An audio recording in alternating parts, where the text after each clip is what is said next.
ជំរាបសួរថ្ងៃនេះខ្ញុំនឹងបង្ហាញបងប្អូនអំពីរបៀបធ្វើស្វាយត្រាំធ្វើយ៉ាងណាឲ្យស្វាយនឹងទុកបានយូរហើយនៅតែរក្សាភាពស្រួយនេះ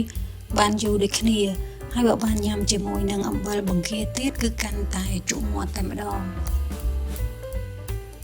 សម្រាប់អំបិលបង្គានេះបើសិនជាបងប្អូនចង់ចេះពីរបៀបធ្វើបងប្អូនអាចចូលទៅមើលវីដេអូមុនដែលខ្ញុំបានបង្ហាញរួចរាល់ហើយផងដែរ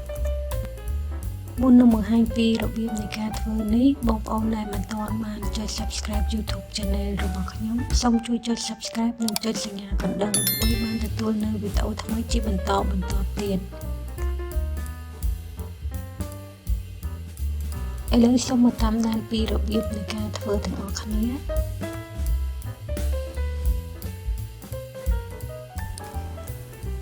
ទាំងនេះគឺជាគ្រឿងផ្សំសម្រាប់ធ្វើ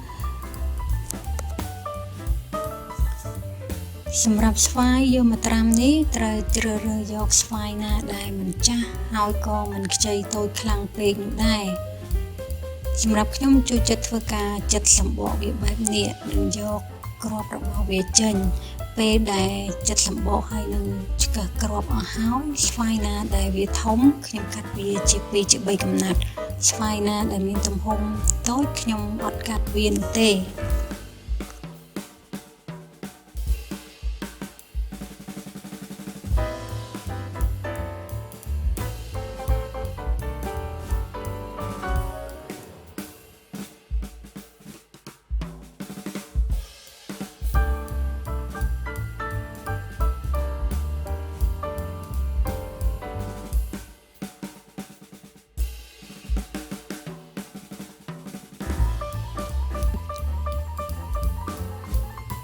បន្ទាប់ពីកាត់ស្វាយអស់ហើយយកវាទៅលាងទឹកម្ដងទៀតឲ្យបានស្អាត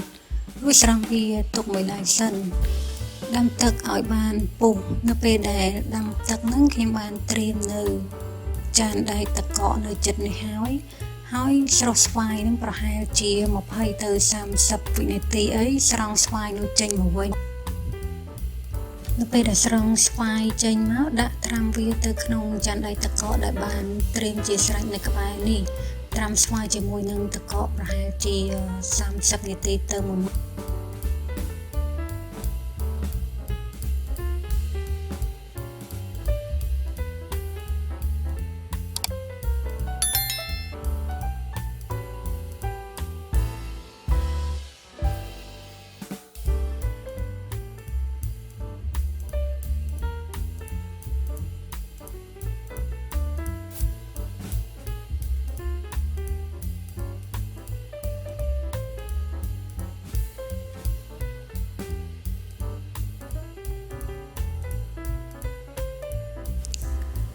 នេះជាស្វាយដែលខ្ញុំបានត្រាំវានៅក្នុងទឹកកករយៈពេល1ម៉ោងហើយស្រង់វាដាក់ទៅក្នុងចានដែកស្អាតមួយទៀតដោយដាក់នៅអំបិលស្ករសហើយច្បល់ឲ្យគ្រឿងទាំងអស់ហ្នឹងវាចូលជាតិគ្នាបានសព្វល្អ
នេះជាស្វាយដែលខ្ញុំបានផ្អាប់វាចោលនៅក្នុងទូទឹកកកមួយយប់គឺវាងុំល្អអាចញ៉ាំបានហើយចំណែកទឹកដែលបងប្អូនបានឃើញនៅក្នុងនេះគឺជាទឹកស្ករហើយនិងអំបិលដែលវាបានរលាយ ន